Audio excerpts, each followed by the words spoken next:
Hi, I'm Larry Jordan, the author of the new 768-page book called The Real Marilyn Monroe. And I'm going to talk to you today about Marilyn's relationship with the Kennedys, which is a hot button topic that's been much debated over the years. There are some biographers and self-appointed experts on Marilyn who claim that she never had any kind of an intimate relationship with either Kennedy brother. Oh, there might have been that one night stand at Bing Crosby's house, but nothing more than that, nothing more serious.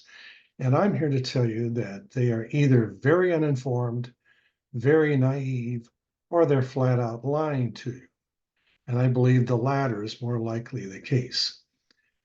I'm going to talk about several people that were bona fide friends of Jack Kennedy and his wife, and who really knew the score. And some of these are names you've not heard of, but you can Google them and find out that I'm telling you the truth. The first is Lem Billings. That's not a name that a lot of people associate with Maryland, certainly. A lot of people don't even know he was a close friend of Jack Kennedy's, but the two of them met while they were in a boys' school at Choate many years ago. Lem became so enamored with Jack that he even repeated a grade so that the two could graduate together. After that, after they had finished their education, they went on a 2-month tour of Europe, bumming around Europe.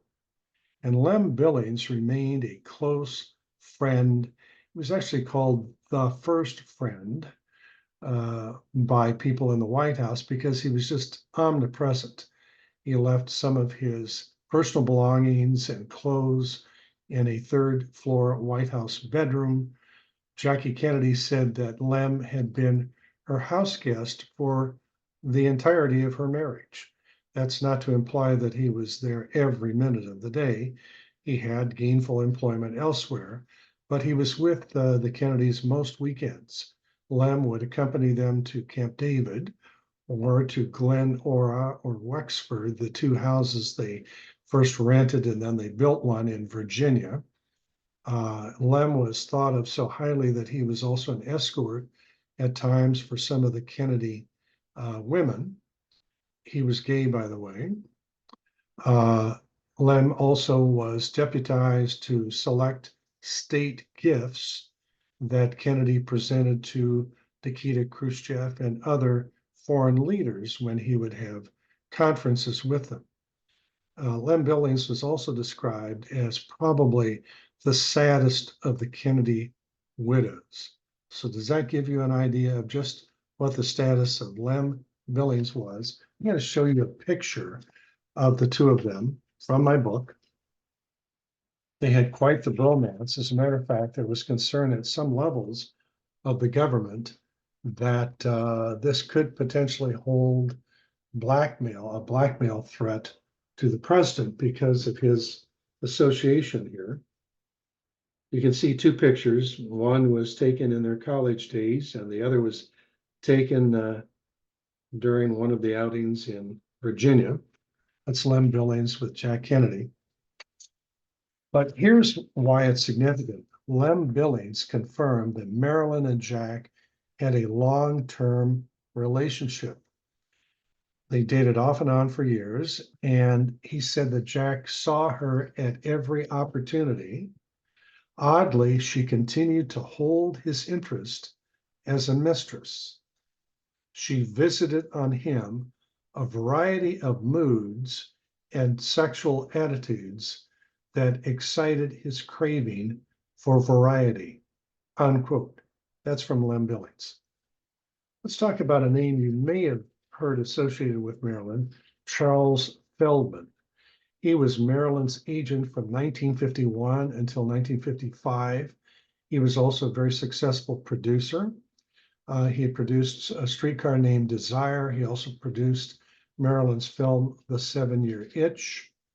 He was so close to John Kennedy that when Kennedy would come out to the West Coast, even before he got elected to Congress, he would stay at the Feldman's home.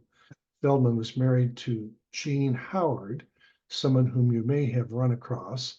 She was quite a photo bug, so she'd always have her camera handy and often took candid snapshots of various celebrities that they entertained at their home. Both Jean Howard and Charles Feldman confirmed that Marilyn Monroe had an affair a long-term affair with Jack Kennedy, and in fact was even dating him during the time she was with Joe DiMaggio. Now, one thing that's interesting to note also is that Charles Spaulding, or Chuck Spaulding as he was known, met Jack Kennedy in 1946 in the winter. They ended up being roommates at Harvard, and Kennedy had this tendency to keep friends in his life a very long time, even after he became president. Chuck Spaulding was notable for having introduced Jacqueline Bouvier to John Kennedy. He was also the one, according to Chuck Spaulding's own testimony to Time magazine in an article that's been long overlooked. He's the one that Jack Kennedy sent out to Los Angeles in 1960 to have a casual conversation with Marilyn and kind of hint that she should be very discreet about describing her relationship with John Kennedy, because after all, this was during the 1960 presidential campaign. Further worth noting is that Chuck Spaulding confirmed what I report in my book, and that is that Marilyn did indeed visit the Kennedys, the Kennedy compound at Hyannisport, and I give you the details in my new book, The Real Marilyn Monroe. In May of 1953, Eunice Kennedy married Sergeant Shriver. Now, that's not a designation of his military rank, although he did serve in the military.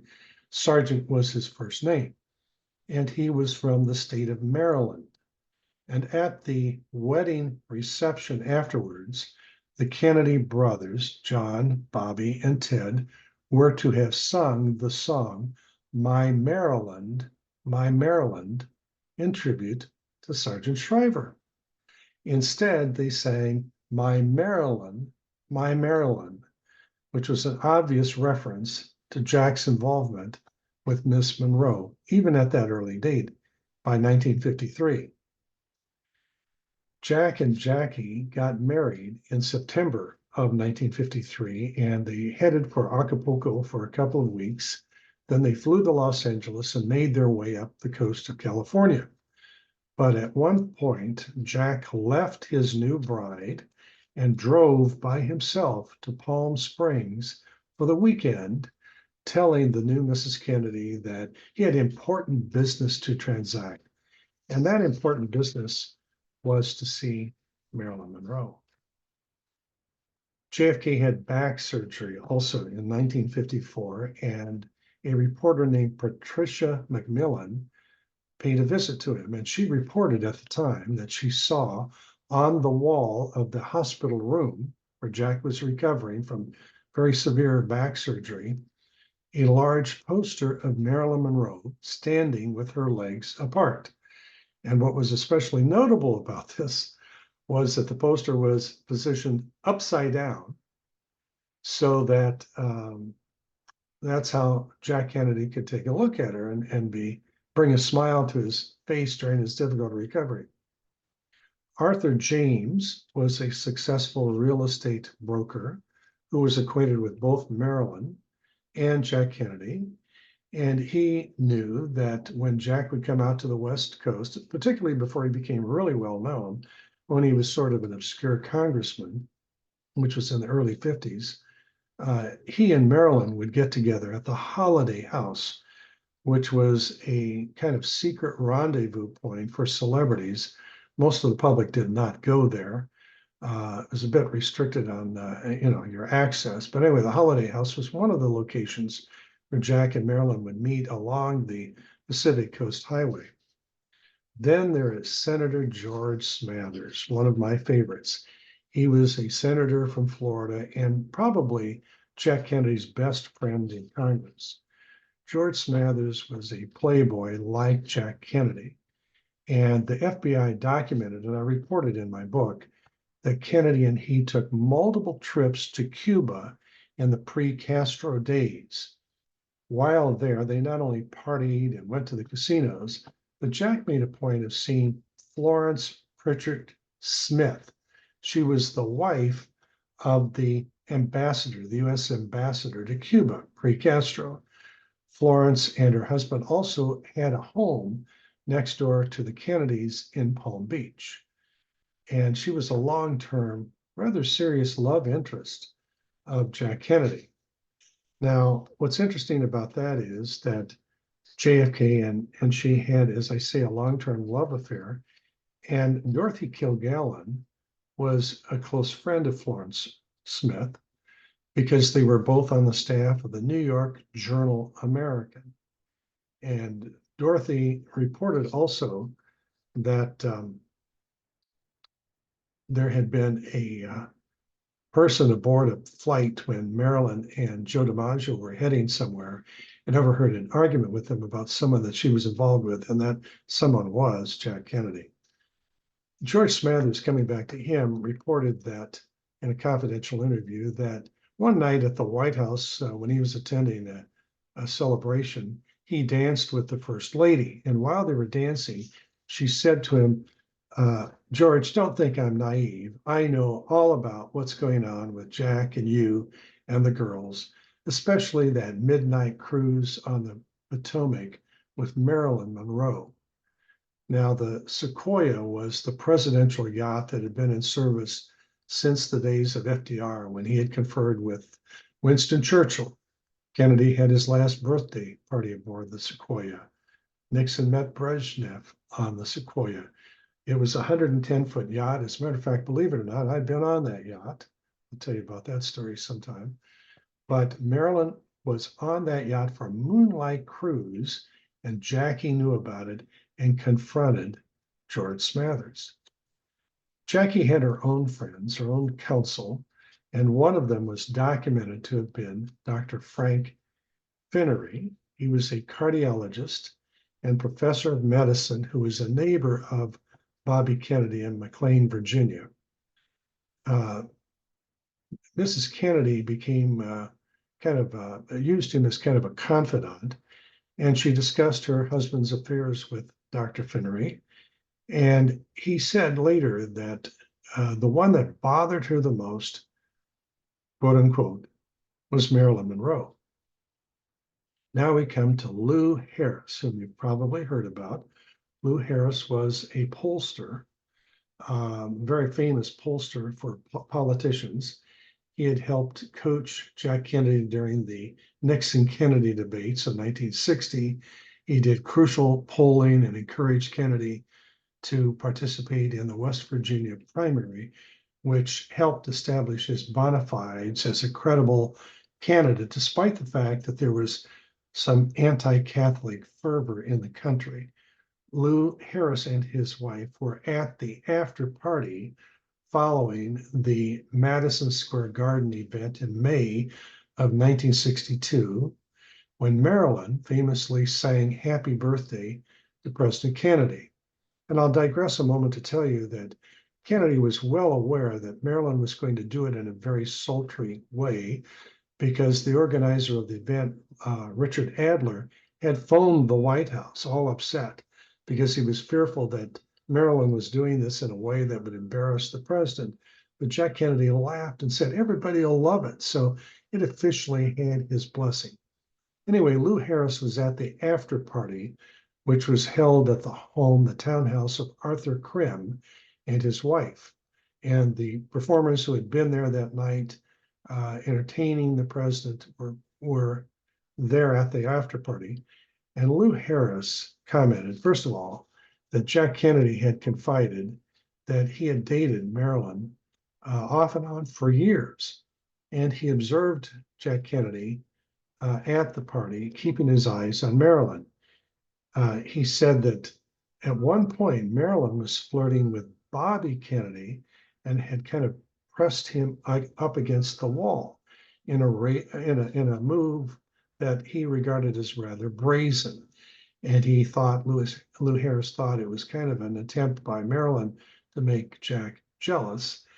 And he said, quote, "I thought it was rather brazen of her, and Jack certainly witnessed it because he rarely took his eyes off her," unquote.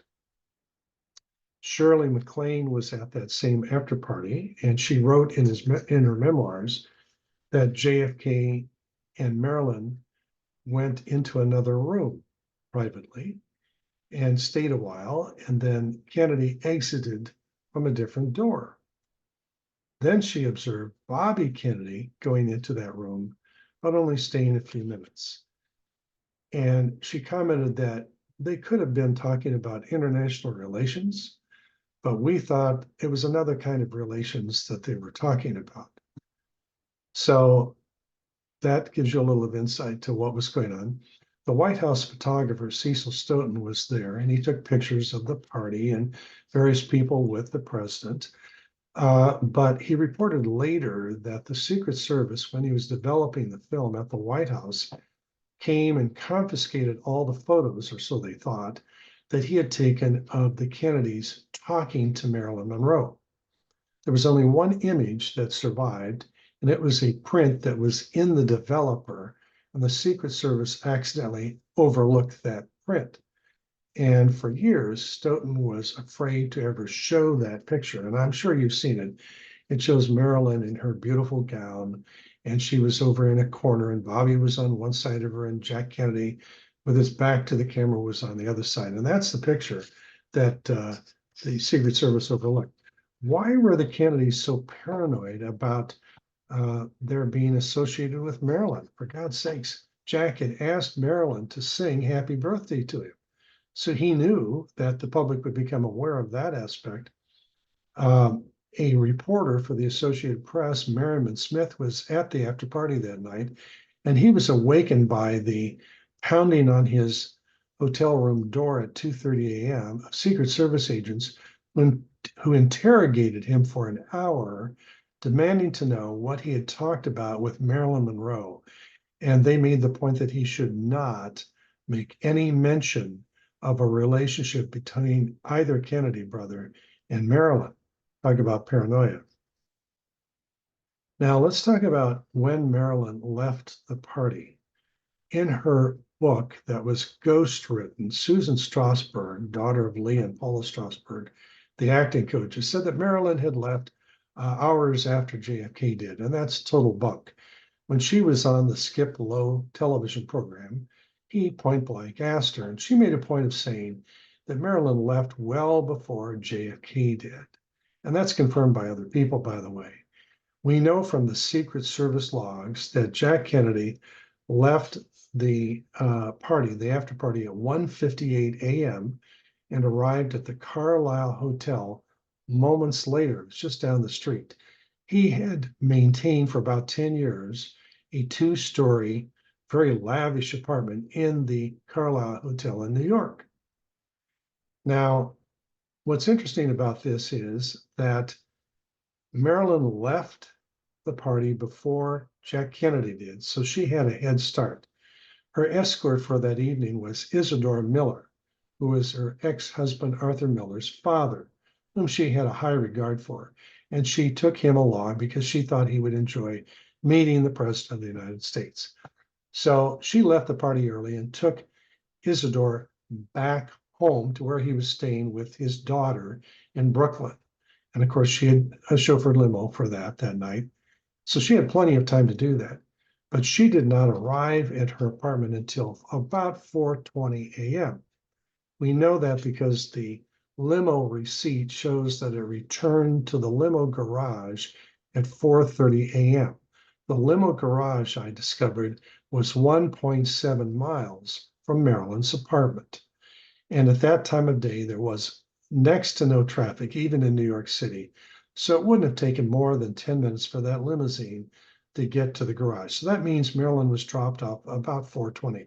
So where was she from all that time for the 2.5 or more hours since she left the party? Now, notably, James Haspiel, one of the young people that followed Marilyn Monroe around. He was not officially part of the Monroe Six that stalked her. He likes to think of himself as more important to Marilyn than the Monroe Six, but he was outside Marilyn's apartment building waiting for her to return from Madison Square Garden. And he noted that her hair was all combed out. Now, this is hair that she had spent a fortune to have famed hairdresser Kenneth Batille fashion for her performance that night at Madison Square Garden. Now, I ask you, why would a woman comb her hair out in the limousine on the 5 minutes it would take for her to get from the Kramer residence to her apartment?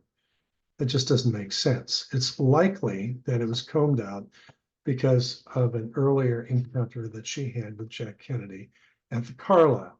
Now, one possibility is Marilyn was noted to have sometimes worn a wig that one of her hairdressers had fashioned for her, a black wig.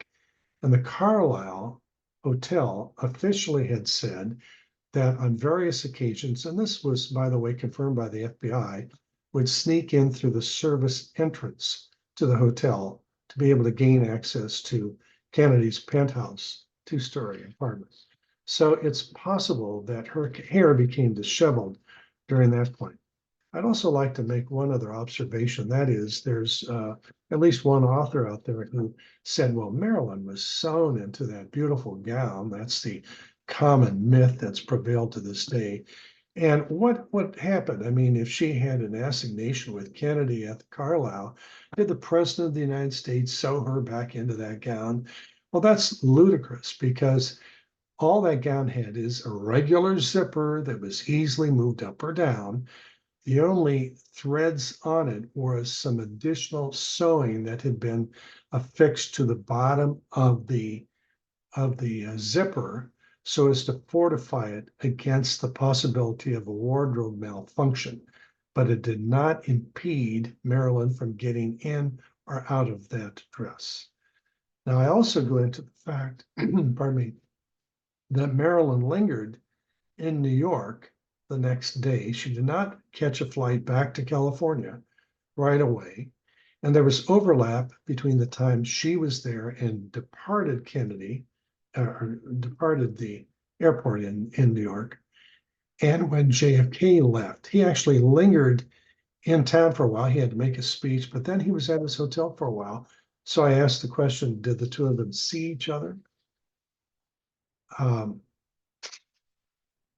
William Haddad, as a little postscript, he was a member of Kennedy's political team that helped him get elected. There are photographs even of William Haddad being with the Kennedys at the compound on election night. He's seen standing next to the chair that the president-elect is sitting in. William Haddad revealed in later years that Jack Kennedy, after the Madison Square Garden event, had asked him to visit the editors of Newsweek and Time magazine on his behalf and strongly urged them not to run any stories that hinted at a romance between Jack Kennedy and Marilyn. But Mr. Haddad later was quoted as saying, "He lied to me. The stories regarding the affair were true. I wish I could learn to keep my mouth shut, but I can't." Another person who saw the Kennedy flirtation, we'll call it, with Marilyn was a gentleman named Richard Burke. He was the top aide to Ted Kennedy. He was often the first person to see him in the morning and the last person to see him at night. And Mr. Burke was assisting Stephen Smith, a Kennedy in-law, was married to Jean Kennedy Smith, go through tapes to give to the presidential library. And he remembered there being tapes of erotic phone conversations between Marilyn Monroe and President Kennedy. But curiously, those tapes never ended up in the possession of the presidential library. And I know because I've been talking to the researchers there, the archivists, there are in fact tapes that were logged but were missing.